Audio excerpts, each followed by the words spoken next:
listener production. Hi, Helen Smith here with you. Welcome to The Briefing. In the mid-1980s, Australia was forced to confront an uncomfortable truth.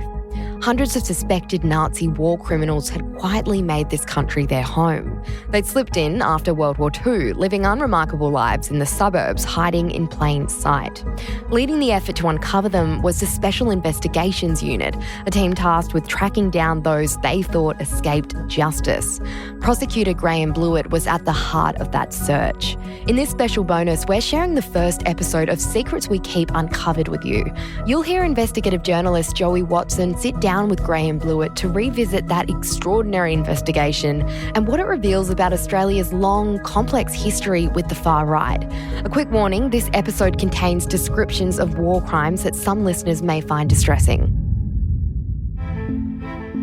The Australian Parliament, House of Representatives, Canberra, November 7, 1951. The Minister for Immigration satisfied that the methods of screening for security purposes in order to prevent Nazis from entering this country are effective. I am quite satisfied that the screening methods which are adopted by the Commonwealth are as adequate as we can make them. I do not say that it is impossible for a Nazi, or a communist for that matter, to get through the screen, but I contend that it is highly improbable that such a person would succeed in doing so. At the end of World War II, Australia was one of the many nations that opened up their doors to the millions of displaced Europeans trying to build a new life. But for decades there were rumours that amidst the vast majority of genuine refugees, war criminals had slipped in as well.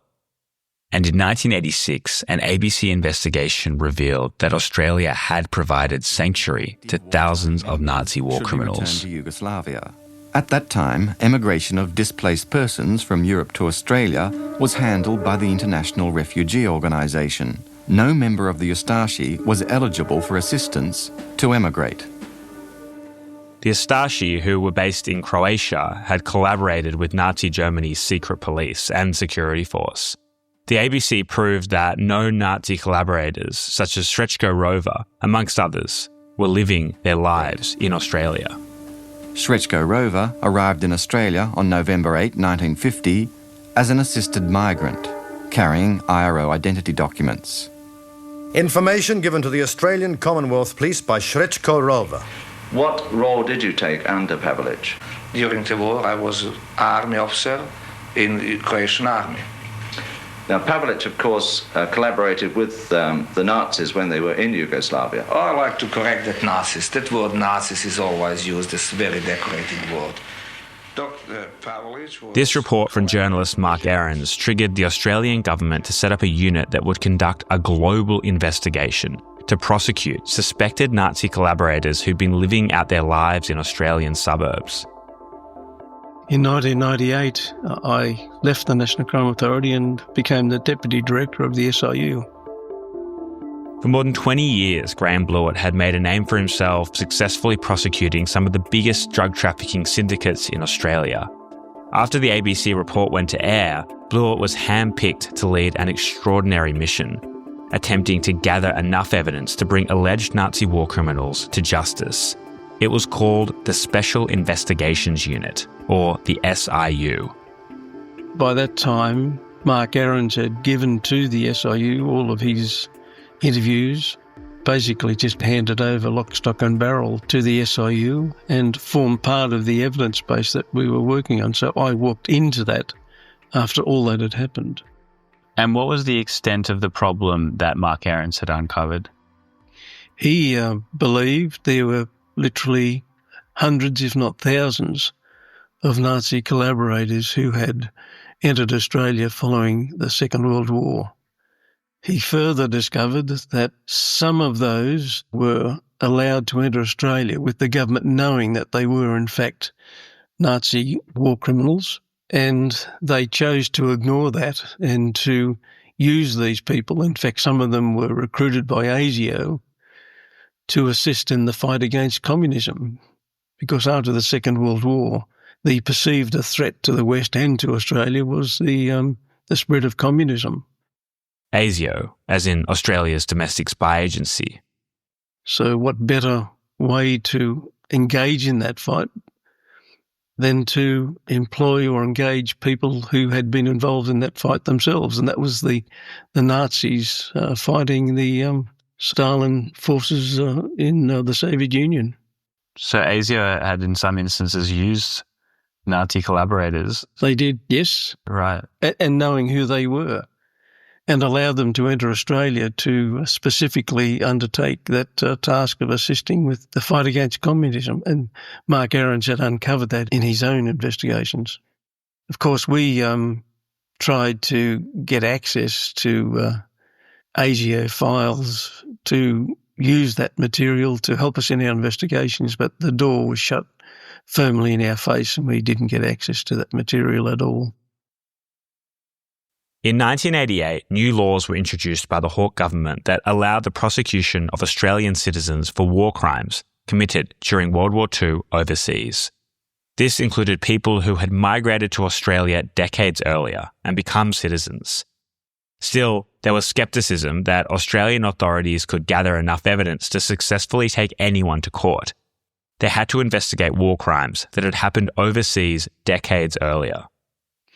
I don't think there was an expectation that the SIU would ever bring prosecutions. It was a political exercise so that the government could say, well, yes, we were doing something about these allegations, rather than just ignore them, which those allegations had been ignored since the early 1950s, that there were Nazi collaborators living in Australia and nothing was ever done about it. So I think the Hawke government wanted to demonstrate that, yes, they would be doing something about it.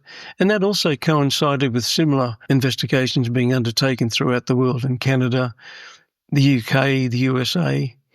So Australia was basically part of that enterprise or that exercise. The attitude within the Special Investigations Unit was that if the evidence was there, we would find it, and if it was sufficient, then we would be able to bring prosecutions. Graham Blewitt brought to the Special Investigations Unit the kind of expertise that can only be gained through decades of working on complex criminal cases. And even though the crimes were different, crimes of genocide and crimes against humanity, nevertheless, the basic crimes that constituted those international crimes were ordinary crimes of murder and manslaughter, assessing those crimes within the context of international criminal law. So we believed in ourselves. We believed in the brief that we had been given. There was no sense that we were sort of fighting windmills. Rather, it was something that could be achieved. We were determined to achieve that end if it was humanly possible. And in the end, we did that. How did you begin with this very immense task that was before you? There were different elements to the investigations. We had a domestic team of investigators whose job it was to locate any of the suspects named, and we had over 840 of them.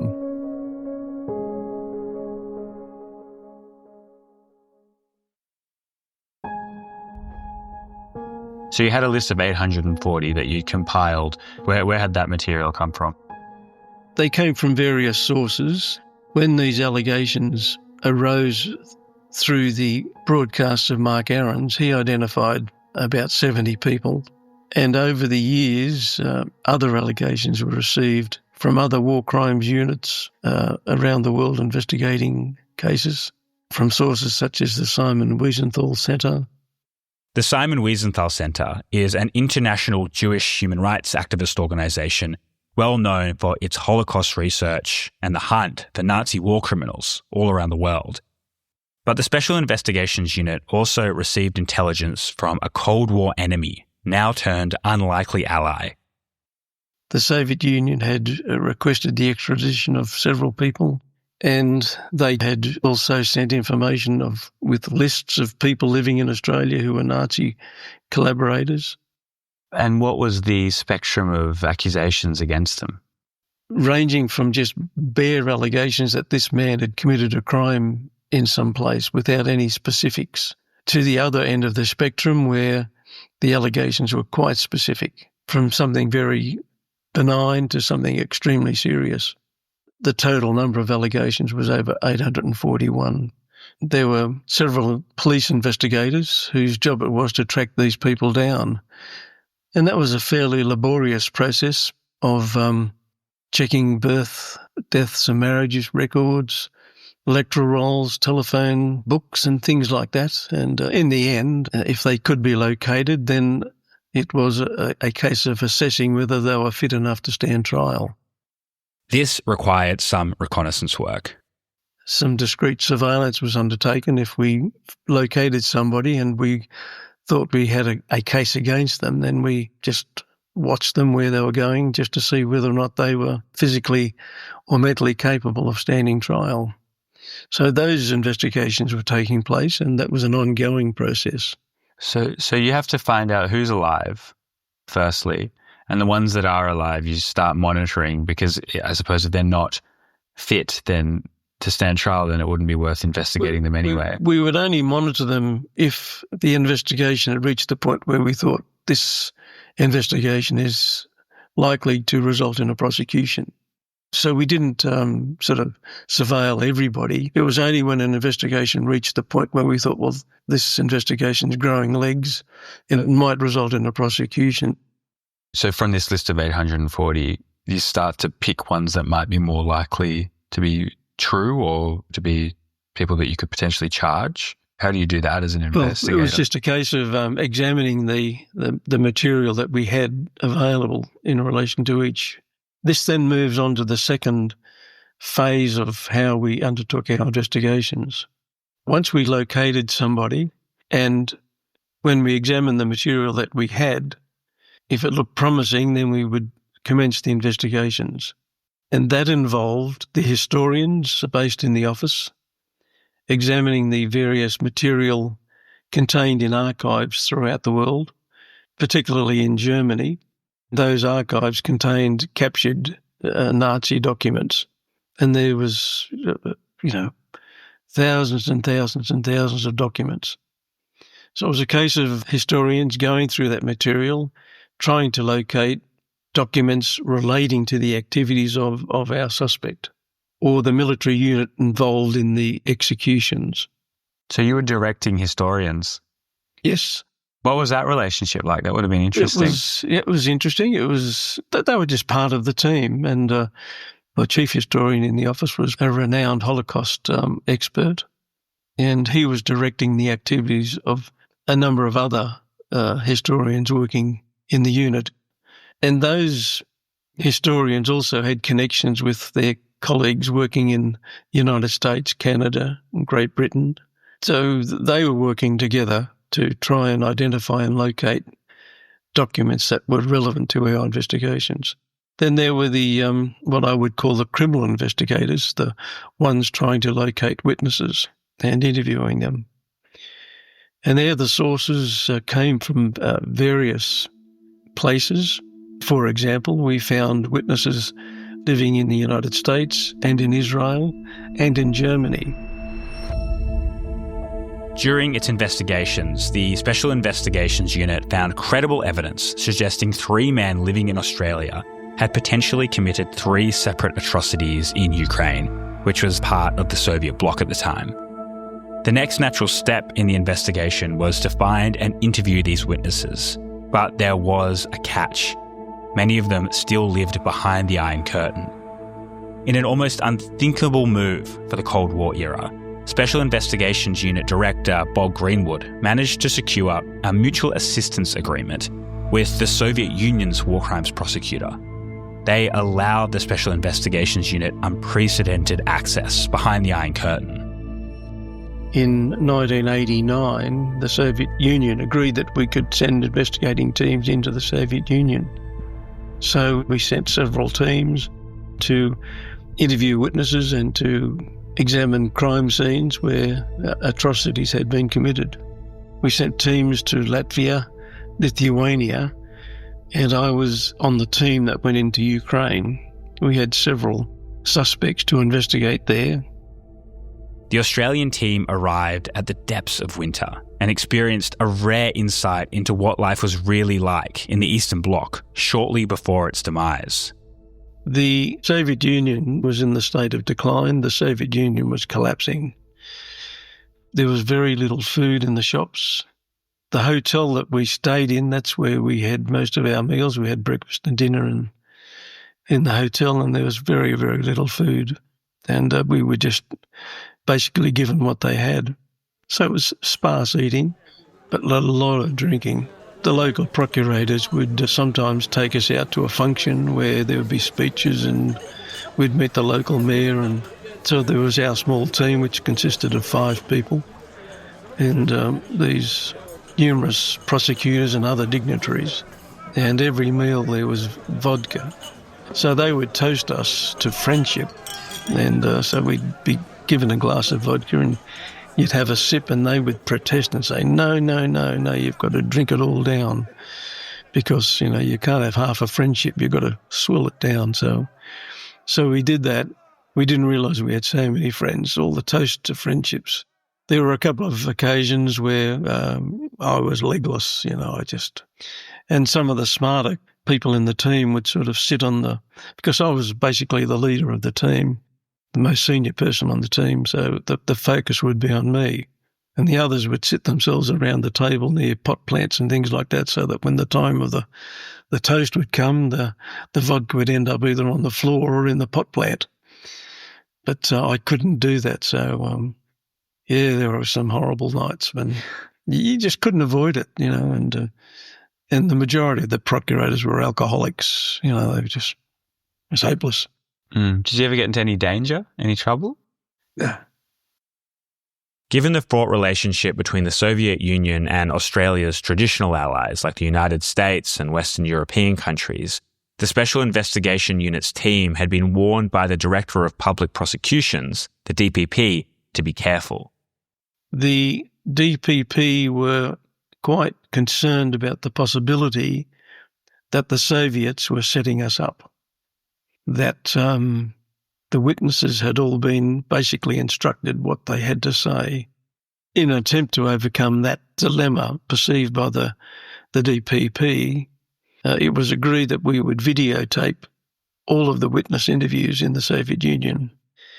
So when the interviews were taking place, my role, even though I was not directly involved in the interviewing process, I was the camera operator.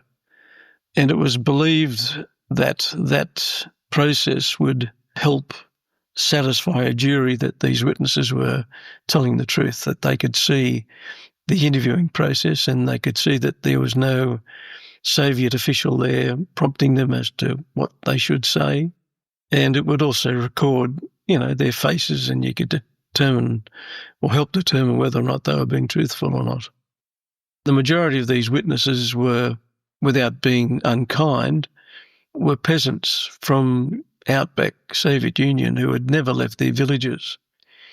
They were not sophisticated. They didn't speak English, so all of their evidence was given through interpreters. At the time, they didn't have watches.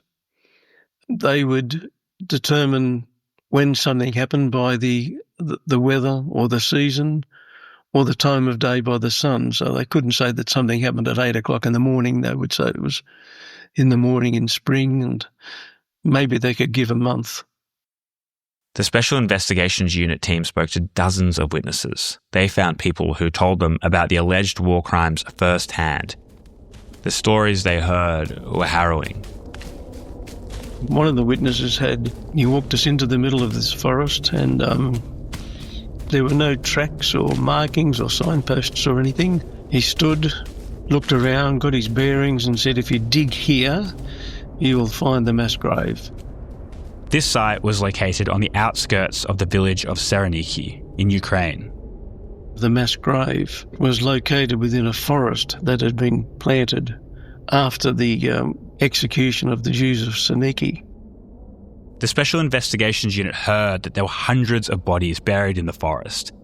The team suspected that the person responsible for these deaths was a man named Ivan Polyakovich, who lived in Adelaide.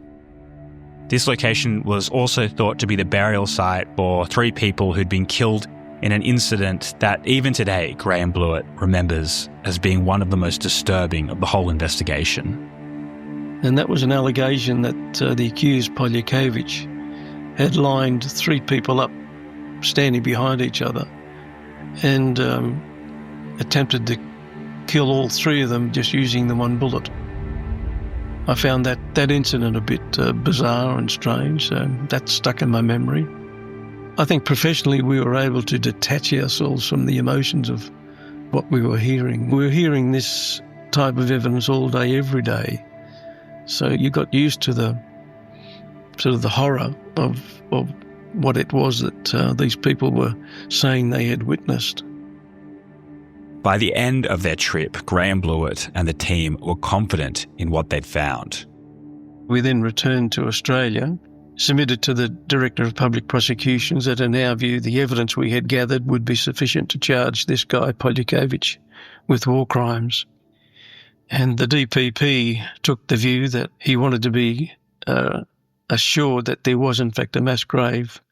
So I got on the phone to our Soviet prosecutors in Ukraine, and I asked them to go to this site where this man had indicated and to sink a hole to determine whether or not there were, in fact, it was a mass grave. And a few days later, I received word that the authorities there had found human remains at that site. The DPP and Bob Greenwood, the director, and myself thought that if it was humanly possible, we should exhume the bodies in this mass grave. So we assembled a forensic team consisting of a senior archaeologist, a forensic pathologist, a crime scene expert, and some other field workers. We liaised with our Soviet counterparts, and it was agreed that the Soviets would also supply a forensic team similar to ours. With the assistance of the Soviet army, they cleared the forest. Once the trees had been cleared, Richard Wright, our senior archaeologist, dug a series of trenches and located the boundaries of the grave by comparing the soil. Undisturbed soil was sort of in sedimentary layers with different colours that had been laid over, centuries. But where the grave was, all the soil was all mashed. So by digging a series of trenches, he was able to find undisturbed soil and all this mashed soil. So there was a clear boundary. Because the grave was so big, it was agreed the Soviet team would start at one end, the Australian team would start at the other end of the grave, and they would work their way towards meeting in the middle. And then very carefully they just started to remove the topsoil and with a mechanical scraper until they got down and down and down and started to uncover the bones. And in the end, they'd uncovered over 550 bodies, skeletons lying in the grave. Some artefacts were gathered, shoes, some clothing, an artificial leg, combs and things of that nature. The exhumation also discovered bullet casings, which when examined and cleaned up, it was determined that they were of German manufacture from the late 1930s and early 1940s, which clearly demonstrated that the guns used to murder the victims were in fact of German origin and not Soviet. And that was important because it excluded that this could have been a mass grave associated with any of Stalin's activities and in all the purges that he made after the Second World War. And this forensic evidence corroborated what witnesses had said about the execution of the Jews in the summer of 1942. So next week on Uncovered, the Department of Public Prosecutions in Australia agrees to issue the indictment against Ivan Polyakhovich. He was charged in January of 1990. But the case is almost over before it starts. I think that's what caused him to attempt suicide, because he'd been confronted with all the evidence that we had gathered, and it was just too overwhelming for him. These episodes of Secrets We Keep Uncovered are made by me, Joey Watson, senior producer Claudiana Blanco, and sound designer Kyle Hopkins. The executive producer is Ellen Leabeater. This episode was recorded on Gadigal and Ngunnawal lands. We'll pick it up next week. See you then. That was episode 1 of Secrets We Keep Uncovered. If you're hooked like me, you can search Secrets We Keep wherever you get your podcast and head straight to episode 2. We've also popped the links in the show notes as well. But that's it for now. Thanks for listening to this bonus episode of The Briefing. The team will be back in your feed with the headlines and a deep dive tomorrow morning. I'm Helen Smith. See you then.